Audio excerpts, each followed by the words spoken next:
नमस्कार। शून्य बोधिसत्व में आप सभी का स्वागत है। यह एक श्रृंखला चल रही है जिसका नाम है आध्यात्मिक यात्रा माँ शून्य के साथ। इसी श्रृंखला में आगे बढ़ते हुए हम एक नया विषय लेंगे। उससे पहले हम थोड़ा सा पिछला देख लेते हैं। हमने पिछली श्रृंखला में क्या कराया था। पिछली श्रृंखला में हमारी बात हुई थी कि सबसे पहले साधक को अपना लक्ष्य बनाना चाहिए। वो आध्यात्मिक यात्रा में क्या चाहता है, अध्यात्म से दुखों से मुक्ति चाहता है, मानव जीवन से मुक्ति चाहता है, जन्म मरण से मुक्ति चाहता है, निर्वाण चाहता है, शून्यता चाहता है, सहज समाधि चाहता है, या तुर्या अवस्था चाहता है, या निर्विकल्प समाधि क्या चाहते हैं। इसके बाद हमने बात की थी आत्ममूल्यांकन।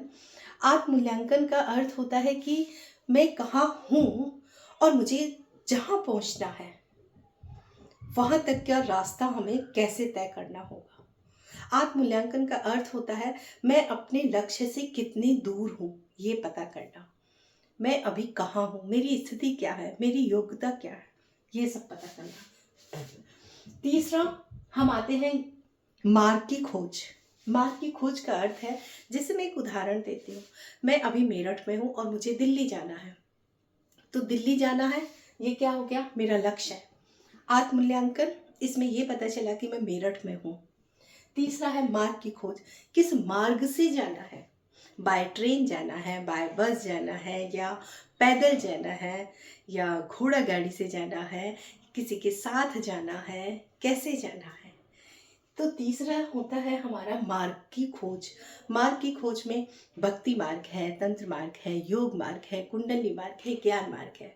और यहाँ जो साधना कराई जाती हैं वो ज्ञान मार्ग की साधना है। इसके बाद आता है गुरु की शरण में जाना। गुरु की शरण में जाने का अर्थ है कि जिस मार्ग से आप जा रहे हैं उसी मार्ग के गुरु को खोज कर आगे बढ़ना।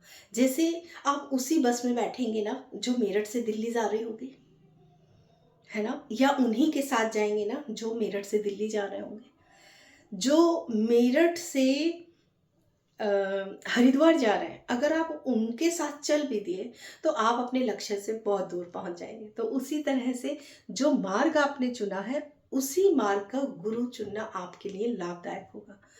यदि आप ज्ञान मार्ग में हैं तो ज्ञान मार्गी गुरु ही आपका मार्गदर्शन कर सकते हैं। उन्हीं के मार्गदर्शन में आप प्रगति करेंगे।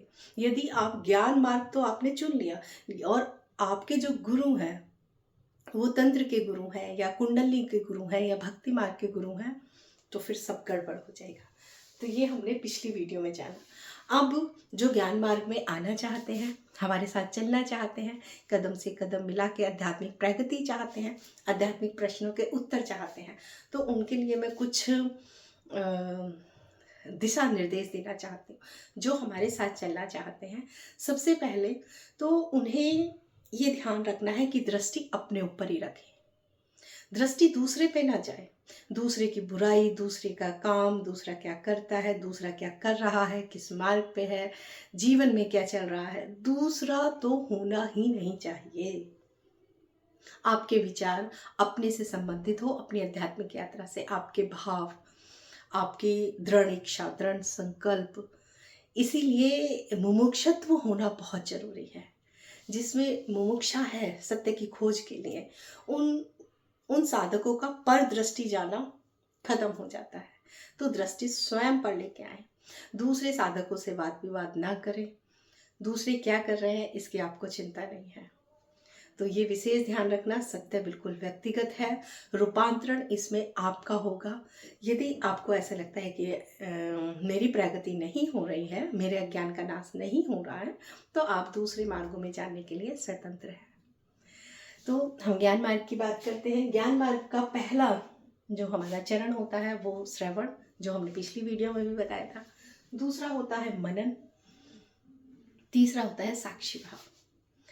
अब इसके आगे चलते हैं। इसके आगे ये है कि अब हम इसमें चलें कैसे, ये तो हमें समझ आ गया कि ज्ञान मार्ग हमने चुना, अज्ञान का नाश करना हमारा लक्ष्य हुआ। अज्ञान का नाश करने का अर्थ ये है कि हमें रस्सी में जो सर्प दिखाई दे रहा है, हमने उसको साफ साफ देख लिया कि ये सर्प नहीं है, ये रस्सी है। तो इसी को हम यहाँ पे अज्ञान का नाश कहते हैं। और जिसने ये जान लिया कि ये सर्प सिर्फ भ्रम है, तो उसके दुख, पीड़ा, कष्ट ये सब खत्म हो जाते हैं। इसीलिए ज्ञान मार्ग को बहुत सहज सरल मार्ग कहा जाता है। अब इसमें हमें क्या करना होगा? तो सबसे पहले हमारे साथ जुड़ने के लिए आप क्या करें, हमारा जो संपर्क सूत्र दिया हुआ है, फ़ोन नंबर है, आप ऑनलाइन सत्संग भी अटेंड कर सकते हैं, आप आश्रम में भी आ सकते हैं। और जो पहला कार्यक्रम हम कराते हैं वो कार्यक्रम होता है त्रिज्ञान कार्यक्रम। अच्छी बात ये है कि यह कार्यक्रम ऑनलाइन निःशुल्क आयोजित किया जाता है, आप ही के समय अनुसार, आप ही की सुविधा को देखते हुए, और ये फेस टू फेस केवल आश्रम पर भी कराया जाता है। यदि आप वीडियो के माध्यम से इस कार्यक्रम को करना चाहते हैं तो हमारे YouTube चैनल पर पूरी की पूरी सीरीज है आत्मज्ञान त्रिज्ञान कार्यक्रम की, आप उसे भी देख सकते हैं। इसके बाद हम आगे बढ़ेंगे। जो हमने वीडियो में बताया था कि पूरा आध्यात्मिक त्रिकोण पर चलता है, हम उसी